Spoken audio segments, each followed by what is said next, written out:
Hello friends, welcome to சிறப்பு சமையல். இன்றைக்கி நம்ம பார்க்க போகிற ஸ்பெஷல் ரெசிபி ஹெல்தி அண்ட் டேஸ்டியான வெஜிடபிள் புலாவ். நிறைய வெஜிடபிள்ஸ்லாம் சேர்த்து அந்த ஹோல் ஸ்பைசஸோட ஃப்ளேவரோட தேங்காய் பால் சேர்த்து நல்ல ஒரு ரிச்சான டேஸ்ட்டில் மிதமான காரத்தோட சாதம் குலையாமல் நல்லா உதிராக ரொம்ப நல்லா பர்ஃபெக்டாக எப்படி செய்யலான்னு பார்க்க போகிறோம். வாங்க ரெசிபி எப்படின்னு பார்க்கலாம். அதுக்கு தேவையான இன்க்ரீடியன்ட்ஸ்லாம் எடுத்து வச்சுருக்கோம். அது என்னென்னு பார்த்துடலாம்.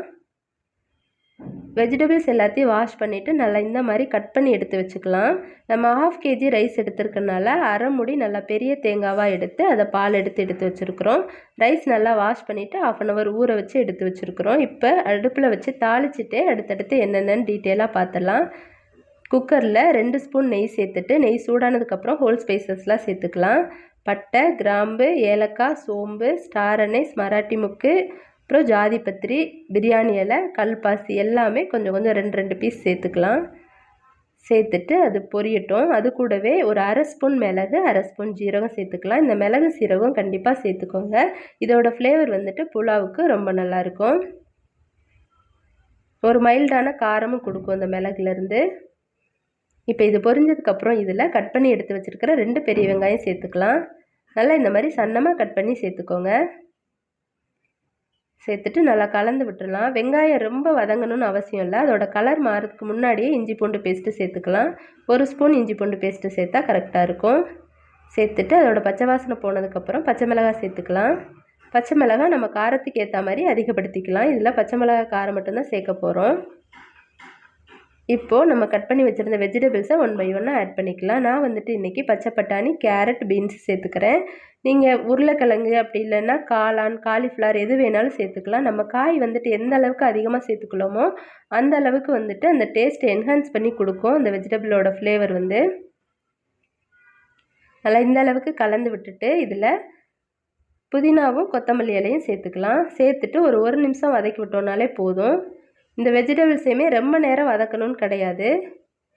ஜஸ்ட்டு 2 நிமிஷம் 1 by 1 சேர்த்துட்டு லைட்டாக வதக்கி விட்டோம்னாலே போதும். ரைஸ் வேகும்போது அந்த வெஜிடபிள்ஸும் வெந்துடும். இப்போ இந்த ஸ்டேஜில் இந்த ரைஸுக்கு தேவையான மொத்த உப்பையும் நம்ம இந்த ஸ்டேஜில் சேர்த்துக்கலாம். சேர்த்துட்டு நல்லா கலந்து விட்டுடலாம். கலந்து விட்டுட்டு இப்போ தண்ணி சேர்த்துக்கலாம். நான் 2 டம்ளர் ரைஸ் எடுத்திருக்கேன். அதனால் 1க்கு 1.5 கணக்கில் மொத்தம் 3 டம்ளரு.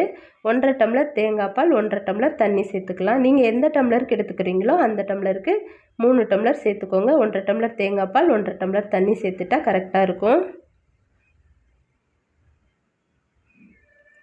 சேர்த்துட்டு நல்லா கலந்து விட்டுடலாம். இப்போ இந்த ஸ்டேஜில் தக்காளி சேர்த்துக்கலாம். தக்காளியோட விதை எடுத்துட்டு சேர்த்துக்கோங்க. தக்காளி நம்ம வதக்கும் போது சேர்க்கக்கூடாது. சேர்த்தோன்னா தக்காளி குழஞ்சிட்டு புலாவுக்கு கரெக்டான கலரும் வராது, ரொம்ப புளிப்பாகவும் ஆயிரும். அதனால் இந்த ஸ்டேஜில் தக்காளி சேர்த்துக்கோங்க. சேர்த்துட்டு குக்கரோட லிட்டை போட்டு வெயிட் எதுவும் போட வேணாம். சும்மா ஜஸ்ட்டு மூடி வச்சு ஒரு 2 நிமிஷம் கொதிக்க விட்டுடலாம். 2 நிமிஷத்துக்கு அப்புறம் ஓப்பன் பண்ணி பார்க்கலாம். பாருங்கள், நல்லா கொதிச்சு வந்துருச்சு.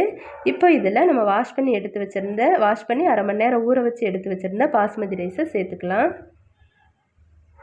சேர்த்துட்டு ரொம்ப கரண்டி விட்டு கலர வேண்டாம். லைட்டாக இந்த மாதிரி 2 டைம் கலந்து விட்டோம்னாலே சரியாக இருக்கும். கலந்துட்டு இதில் மேலாப்பில் கொஞ்சமாக புதினா இலையும் கொஞ்சம் கொத்தமல்லி இலையும் தூவிடலாம். தூவிட்டு ஒரு மிக்ஸ் கொடுத்துட்டு குக்கரோட லிட்டு போட்டு க்ளோஸ் பண்ணி ஹையில் வச்சு ஒரு விசில், சிம்மில் வச்சு ஒரு 5 minutes விட்டு ஆஃப் பண்ணிடலாம். வெயிட் போட்டு ஹையில் வச்சு ஒரு விசில், சிம்மில் வச்சு ஒரு 5 நிமிஷம் இருக்கட்டும்.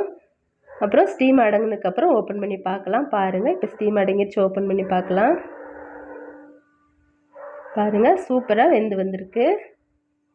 இந்த மாதிரி ஃப்ளாட்டான கரண்டியை வச்சு சைடில் இருந்து ஓரங்கள்லேருந்து அப்படியே இந்த மாதிரி பொறுமையாக எடுத்து விடுங்க. ரைஸ் எதுவுமே குலையில, நல்லா பொலன்னு வந்திருக்கு. காயும் குலையாமல் வந்திருக்கு. தக்காளி வெந்திருக்கு, ஆனால் குழஞ்சி அந்த கலர் எதுவுமே நம்மளுக்கு வெளியே வரல. கரெக்டாக பர்ஃபெக்டாக இருக்குது. இந்த மாதிரி பொறுமையாக சைடில் இருந்து எடுத்து விடுங்க. நம்ம போட்டு அதை கலர்னோன்னா குழஞ்சி போயிடும்.